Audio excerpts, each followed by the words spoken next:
principais problemas de saúde a atingir as pessoas é a hipertensão. São milhões de brasileiros com pressão arterial elevada decorrente de algum distúrbio anterior. Pode ser consequência de fatores emocionais que obrigam maior força do coração para distribuir o sangue pelo organismo. Mas geralmente ela tem causa em outros detalhes de origem física. E é sobre isso que vamos falar com o nefrologista Décio Mion Júnior, especialista no tratamento de hipertensos e autor do livro Abaixo a Pressão, Colesterol e Peso. Vamos recebê-lo. Seja bem-vindo, doutor. Obrigado. Tudo bem? Tudo bem. Vamos nos sentar? Estávamos conversando desse assunto tão sério, não é? Para muita gente tão corriqueiro, né? É verdade, a hipertensão é muito comum, né?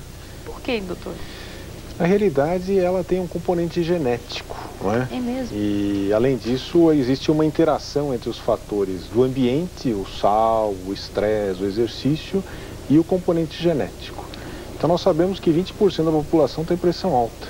É muita coisa. É bastante coisa.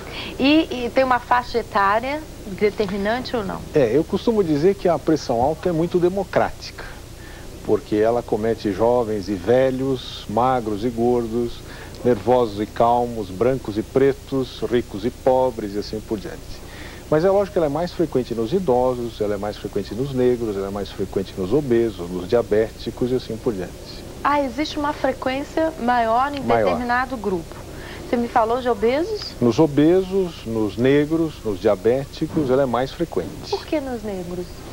Não se sabe exatamente. Existem aí algumas hipóteses de que quando os negros vieram da África, muitos morreram e foram selecionados aqueles que retinham sal, porque a maior parte das doenças que eles morriam eram doenças que perdiam líquido, diarreias, vômitos, etc. Então foram selecionados aqueles que retinham sal, que são sal sensíveis. E então esses têm mais pressão alta. Isso é uma teoria. Nos diabéticos, a gente já sabe. Os diabéticos, porque o diabetes também acomete o rim, os vasos, então isso é mais comum. Para as pessoas que têm o problema, que têm a hipertensão, como está identificando? Então, o diagnóstico da pressão alta é muito simples, né? Basta medir a pressão adequadamente com o médico e a gente sabe quem tem ou não pressão alta. O grande problema em relação ao diagnóstico é que a maior parte das pessoas não sabe que precisa medir pressão. E deixa para medir pressão quando sente uma dor de cabeça, quando se sente mal, quando tem alguma queixa. E na realidade, a doença pode progredir durante muitos anos sem a pessoa sentir absolutamente nada. E qual é a pressão ideal, doutor? A pressão ideal é abaixo de 12/8. Abaixo de 12/8, acima já... Nós consideramos pressão alta acima de 14/9. Então tem uma faixa intermediária. Mas acima de 14/9 a pessoa tem pressão alta. Respeitando-se faixa etária ou não? Independente da faixa etária. Lógico, estou falando em adultos. Em crianças existem tabelas especiais para você saber se tem ou não pressão alta. É sabido que o sal é o grande vilão da história também, né? Com relação aos hipertensos. Muitas pesquisas mostram que o sal é importante. O sal é importante não no sentido de causar hipertensão, mas de interferir na pressão, não é? Então, existem várias evidências que mostram que o sal está relacionado à pressão. Existe até o caso das populações, né? Populações que comem muito sal, populações que comem pouco sal, e aquelas que comem mais sal têm mais hipertensão. Os nossos índios Yanomami aqui no Brasil não comem sal e não têm hipertensão. É lógico que a gente não pode dizer que isso está ligado somente ao sal, né? Eles também não têm estresse, não têm obesidade, não são sedentários, assim, uma série de coisas. Mas os japoneses, por exemplo, que comem muito sal, no norte do Japão existe muita hipertensão. Então existe essa relação com o sal. Mas o paciente que tem pressão alta, a pessoa que tem pressão alta, na realidade não precisa comer sem sal. Ela só deve deve evitar o exagero do sal. O exagero do sal é quando a pessoa nem experimenta a comida e já adiciona sal. Isso precisa ser evitado. A qualidade dos alimentos influencia, quer dizer, fast food, nem pensar? Então, aí influencia muito a quantidade de sal, não é? Geralmente as comidas rápidas, os enlatados, os embutidos têm muito sal. Isso a gente deve evitar o excesso de sal, não é? Isso pode prejudicar o controle da pressão, embora, como eu disse, não esteja ligado diretamente como causa da pressão alta. Como se manifesta a pressão alta? Quer dizer, o que a pessoa sente? Fadiga? Enfim, quais Essa são é uma pergunta muito importante, porque na realidade a gente sempre acha que a pressão alta vai causar alguma coisa. Como eu disse, ela pode passar durante muitos anos sem causar absolutamente nada. Então a pessoa não sente nada, ela muitas vezes vai sentir alguma coisa quando a doença já progrediu muito. Então ela já pode ter um comprometimento do coração, ou dos rins, ou do cérebro, daí ela vai sentir alguma coisa. Quer dizer, esse comprometimento nos rins, o que seria? Daí os rins começam a funcionar pior. A pessoa começa a ter inchaço, começa a não filtrar o sangue direito, ou tem falta de ar, ou pode ter dor de cabeça, mas isso já numa fase mais tardia. Existe tratamento? Leva a óbito? Existe tratamento, porque a doença é muito grave e, felizmente, o tratamento é muito útil e eficaz em evitar as complicações da pressão alta. Então nós temos 3 aspectos importantes. A população precisa saber que é necessário medir a pressão, independente de sentir qualquer coisa. Então pelo menos uma vez por ano precisa medir a pressão. Em segundo lugar, o diagnóstico é simples, não é caro, é muito barato medir pressão.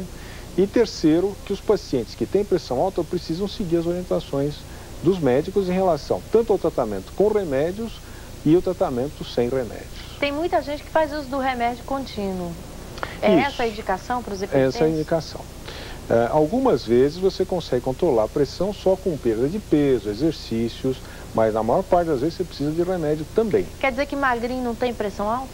Magrinho tem, ela é democrática. Apesar de ser mais frequente nos obesos, magrinho também pode ter. Ah, entendi. Entendeu? Então não está diretamente ligada à obesidade. Não. E ela é mais frequente nos obesos, mais frequente nos sedentários, mais frequente nos diabéticos e assim por diante. Mas acomete todo mundo. Para muita gente tem até um folclore, não sei se é, e nós vamos saber agora. Diz que sexo tem a ver com hipertensão, é verdade? Não, durante o sexo a pressão normalmente sobe, isso é uma resposta normal do organismo, mas não está impedido o sexo, não tem problema nenhum. O hipertenso pode ter uma vida sexual ativa sem problema nenhum. Pode. Esse é o livro que o senhor me traz aqui, não é? Que a gente quer apresentar, do Dr. Décio Mion Júnior, Abaixo a Pressão, Colesterol e Peso. O que seria? Qual a sugestão? Então, o meu objetivo nesse livro é transmitir às pessoas os conhecimentos necessários para todos esses fatores de risco, todas essas doenças, de uma maneira muito agradável. Sim. Não é?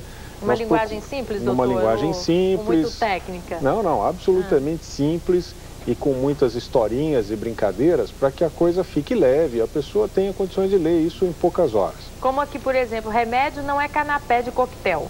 Esse é um dos capítulos. E aqui o senhor aborda o quê?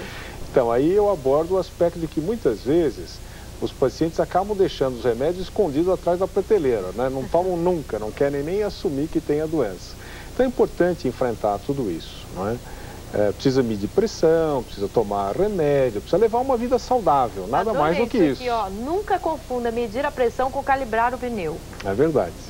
Apesar de ser muito fácil medir pressão, você tem os cuidados que você precisa tomar, não é? Precisa medir com a pessoa calmamente, tranquila. Muitas vezes essa medir na saída do metrô e tal não é o melhor lugar. Embora sempre chame atenção para o problema, não é? Nós tivemos há pouco tempo até uma reportagem numa emissora dizendo que quando eles mediam a pressão próximo ao médico de roupa branca, tinha uma resposta, não é? Da própria ansiedade, enfim, do medo da pessoa de estar sendo avaliada pelo médico. Isso existe, é muito comum, porque muitas vezes os pacientes, na presença do médico, têm pressão alta. Quando eles saem do consultório, a pressão é normal. Então é só a hipertensão do avental branco. Perfeito. Doutor, eu quero agradecer a sua presença aqui, alertar você de casa, dizendo que realmente é uma doença, que você tem que estar atento, tem que medir a sua pressão.